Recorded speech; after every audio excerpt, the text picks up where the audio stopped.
చూద్దాం. Hi. Hi. సరే మామ, క్యారీ ఆన్. సరేరా. ఎందుకురా అలా ఉన్నావు? ఏం లేదు, సినిమాకి వెళ్దామా? నేను మాట్లాడుతుంటే మాట్లాడవేంట్రా? నా లైఫ్ గురించి నాకు కొద్దిగా కన్ఫ్యూజ్లో ఉంది. మనం మ్యారేజ్ ఎప్పుడు చేసుకుందాం? నాకు కొంత టైం కావాలి. ఇంకా టైం అంటే నా వల్ల కాదు బాబు, వచ్చి మా డాడీతో మాట్లాడు.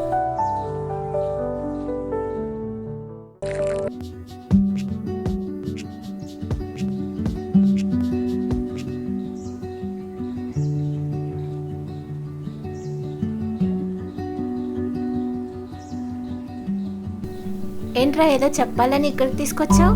నీకు విషయం చెప్పాలి. ఏంట్రా? నాకు సినిమా ఓకే అయ్యింది. నిజంగా? నిజమే. కంగ్రాట్స్ రా, అయితే మీ ఫ్రెండ్ కల నెరవేరినట్టే. అయితే మనం ఎప్పుడు పెళ్లి చేసుకుందాం? ఇదే శుభముహూర్తం. నువ్వు ఓకే అంటే ఇప్పుడే పెళ్లి చేసుకుందాం.